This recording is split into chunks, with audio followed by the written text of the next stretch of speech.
Okay, so hey guys, and welcome back to another predictions video, and in today's video I'm going to be predicting the Ioka versus Franco rematch, so hope you do enjoy. Like this, if you didn't like this, subscribe if you're new, and let's get straight into it. So, going into this fight, Ioka is 29-2-1 with 15 KOs, and Franco is 18-1-3 with 8 KOs. This fight is for the WBA World Super Flyweight title. Their last fight ended in a draw. It was a very tough to score, close contest. People arguing that it was a robbery and that Franco rightfully deserved the win. I am now, as of recent, coming into every fight with the mindset of, unless it is supremely obvious, I would never say it's a robbery. I think fights, I could say who I think wins the fight. I wouldn't say to an extent that just because they don't win the fight, then it's a robbery. I think people are very quick to say that, and it shouldn't realistically be the case. And it's the same with this. I think it was a war. It was a very tough one to score. It was a very close contest, and you can't say it's a robbery just because it was close and you just prefer another fighter. That's not how, in my opinion, how it works.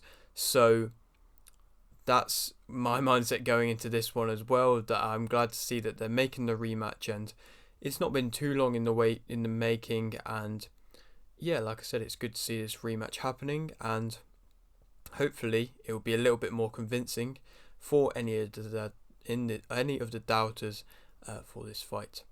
Ioka's losses have come against Nietes in 2018 and Ruang Rong in 2014, both via split decision. The Nietes, of course, he's an absolute legend of the sport, and there's no discredit for losing to him.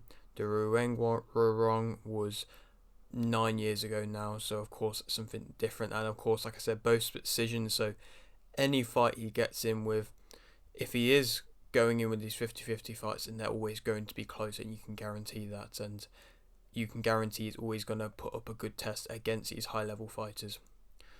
Franco's loss came via TKO in round 9 versus Fernandez in 2018. I wouldn't really say realistically now you can take away too much from that, of course, that being 5 years ago. And of course, I believe Franco's at a different point in his career. I think Franco was 22 then, so that says something completely different as well. Ioka is 34 and Franco is 27, so of course there is a big age gap there. That could have possibly even played a factor into the last fight, the fact of Franco being the more aggressor and putting on the tempo, and Ioka maybe just picking his shots better, calming it down, being composed, being the counter puncher, sitting on the back foot and fighting the fight how he wants to fight the fight, and not putting on the pressure too much. Possibly that's down to his age, possibly that's just down to the game plan, or just how he wanted the fight to end up in general, or maybe it just happened. Of course, Franco has the 2.5 inch reach advantage, which of course can play a factor, but also this is in Ioka's home country of Japan. Of course, their last fight was there as well, and nothing's really changed in that, and that aspect of where it is, what's going on with it, everything like that. It's the same as the last fight, and makes it easy to make the fight happen again, and of course it is. But let's speak about the fighters. So I've kind of touched upon them already, to be fair. Ioka, this is mainly just all from the last fight. I always like to go off their most recent fight more than anything. He's accurate, effective, got a good defense, got more experience, counters well, has a high guard, changes levels, has immense heart, still has a good chin, and lands clean.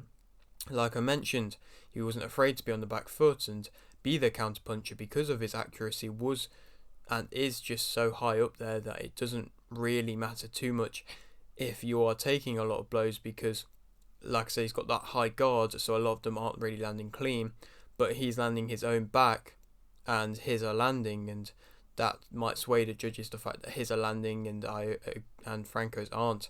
And of course, even with his age, he's still got that good chin and still has that immense heart, and that fact is never really going to change, especially at the moment. And so that's credit to it, because people always say that the chin is one of the first things to go, but for the moment he was getting hit with some big shots and he was taking them well.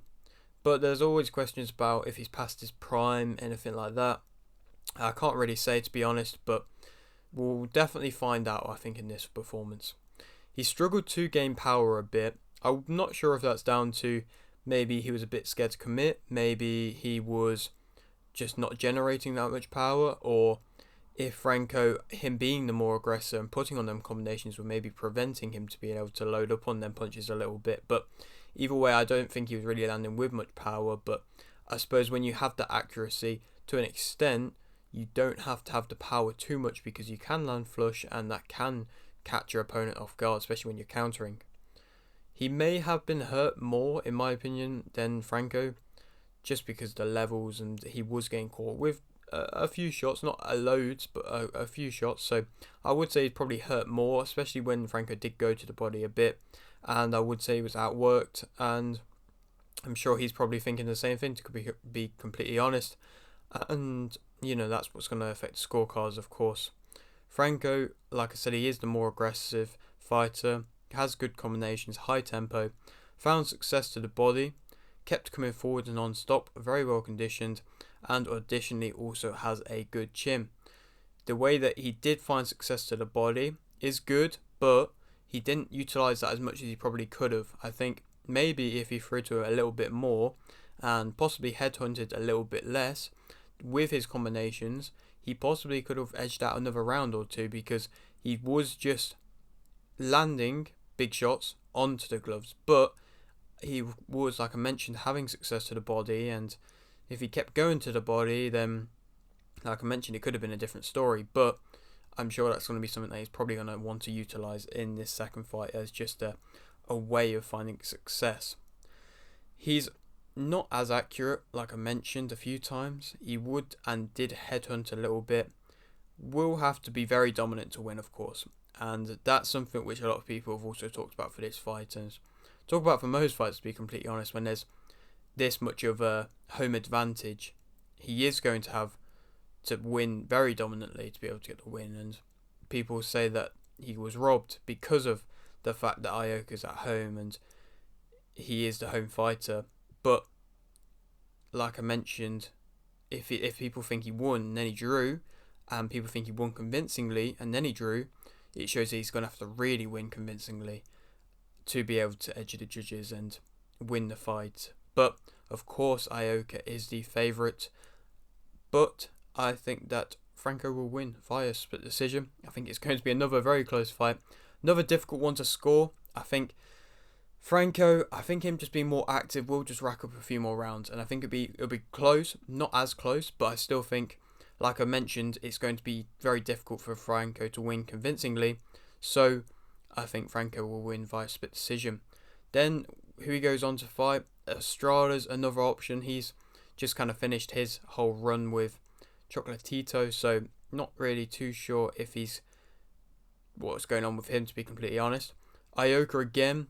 I know that Franco does have a good trilogy. I believe he's had 2 already in his career, and so nothing would stop it probably end up happening again. Or Nakatani. I know a lot of people have been asking for that fight for Nakatani, and that would be a big fight and one that Nakatani deserves and a step up he deserves, so I wouldn't hate that one either. But like I said, lots of interesting fights that could be around in this division. But that is it for today's video. Hope you did enjoy. Like if you did, like, subscribe if you're new, and thanks for watching.